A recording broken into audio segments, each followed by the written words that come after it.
ఓం నమ శివాయ. కార్తీక పురాణము 9వ అధ్యాయము విష్ణు పార్షద యమదూతల వివాదము గురించి ఈరోజు చదువుకుందాము. ఓ యమదూతలారా, మేము విష్ణుదూతలము, వైకుంఠము నుండి వచ్చితిమి. మీ ప్రభువగు యమధర్మరాజు ఎటువంటి పాపాత్ములను తీసుకొని రమ్మని మిమ్ములను పంపెను అని ప్రశ్నించిరి. అందుకు జవాబుగా యమదూతలు, విష్ణుదూతలారా, మానవుడు చేయు పాపపుణ్యాదులను సూర్యుడు, చంద్రుడు, భూదేవి, ఆకాశము, ధనుంజయాది వాయువులు రాత్రింబవళ్ళు సంధ్యాకాలం సాక్షులుగా ఉండి ప్రతిదినం మా ప్రభువు కడకు వచ్చి విన్నవించుచుందురు. మా ప్రభువులు వారి కార్యకలాపములను చిత్రగుప్తునిచే చూపించి ఆ మనుజుని అవసాన కాలమున మమ్ము పంపి వారిని రప్పించెదరు.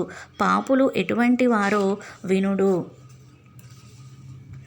వేదోక్త సదాచారములు విడిచి వేదశాస్త్రములు నిందించువారును, గోహత్య, బ్రహ్మ హత్యాది మహాపాపములు చేసిన వారును, పరస్త్రీలను కామించిన వారును, పరాన్నబుక్కులు, తల్లిదండ్రులను, గురువులను, బంధువులను, కులవృత్తిని తిట్టి హింసించువారును, జీవహింస చేయువారును, దొంగపద్దులతో వడ్డీలు పెంచి ప్రజలను పీడించువారును, జారత్వం చోరత్వంచే భ్రష్టులగువారును, ఇతరుల ఆస్తిని స్వాహా చేయువారును, శిశుహత్య చేయువారును, శరణన్న వానిని కూడా వదలకుండా బాధించువారును, చేసిన మేలు మరచిన కృతజ్ఞులను, పెండిండ్లు శుభకార్యములు జరగనివ్వక అడ్డు తగిలేవారును పాపాత్ములు.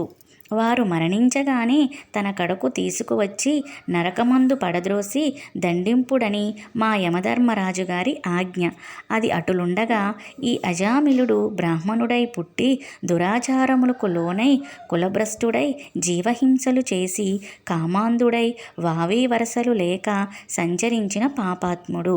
వీనిని విష్ణులోకమునకు ఎట్లు తీసుకొని పోవుదురు అని అడుగగా విష్ణుదూతలు, ఓ యమకింకరులారా, మీరెంత అవివేకులు!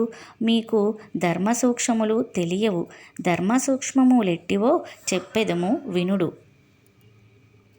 సజ్జనులతో సహవాసము చేయువారును, జపదాన ధర్మములు చేయువారును, అన్నదానము, కన్యాదానము, గోదానము, సాలగ్రామదానము చేయువారును, అనాథ ప్రేత సంస్కారములు చేయువారును, తులసీవనమును పెంచువారును, తటాకములు త్రవ్వించిన వారును, శివకేశవులను పూజించిన వారును, సదా హరినామస్మరణ చేయువారును, మరణకాలమందు నారాయణ అని గాని, శ్రీహరి అని గాని, శివ అని శివుణ్ణి గాని స్మరించువారును, తెలిసి గాని తెలియక గాని మరే రూపమున గాని హరినామస్మరణ చెవినబడిన వారును పుణ్యాత్ములు. కాబట్టి అజామిలుడు ఎంత పాపాత్ముడైనను మరణకాలమున నారాయణ అని స్మరించుచు చనిపోయెను గాన మేము వైకుంఠమునకు తీసుకొని పోవుదుము అని పలికిరి. అజామిలుడు విష్ణుదూతల యమదూతల సంభాషణలు ఆలకించి ఆశ్చర్యముంది, ఓ విష్ణుదూతలారా, పుట్టిన నాటి నుండి నేటి వరకు శ్రీమన్నారాయణ పూజ గాని, వ్రతములు గాని, ధర్మములు గాని చేసి ఎరుగను. వర్ణాశ్రమములు విడిచి కులభ్రష్టుడునై నీచకుల కాంతలతో సంసారము చేసి తిని, నా కుమారుని యందు ఉన్న ప్రేమచే నారాయణ అనినంత మాత్రమున నన్ను ఘోర నరక బాధల నుండి రక్షించి వైకుంఠమునకు తీసుకొని పోవుచున్నారు. ఆహా, నేనెంత అదృష్టవంతుడను! నా పూర్వజన్మ సుకృతము, నా తల్లిదండ్రుల పుణ్యఫలమే నన్ను రక్షించినది అని పలుకుచూ సంతోషముగా విమానమెక్కి వైకుంఠమునకు ఏగెను. కావున ఓ జనక చక్రవర్తి, తెలిసి గాని తెలియక గాని నిప్పును ముట్టిన నెట్టుల బొబ్బలెక్కి బాధ కలిగించునో అటులనే శ్రీహరిని స్మరించిన ఎడల సకల పాపములలో నశించి మోక్షము నొందెదరు. ఇది ముమ్మాటికిని నిజము. నవమాధ్యాయము 9వ రోజు పారాయణము సమాప్తము. ఓం నమ శివాయ. ఈ పారాయణము విన్నవారికి చదివిన వారికి ఆ శివానుగ్రహం ఉండునుగాక. ఓం నమ శివాయ. ఓం నమ శివాయ. ఓం నమ శివాయ.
రెండు పేస్టులు ఉన్నాయి రెండిట్లో చూసుకుందా పేస్ట్.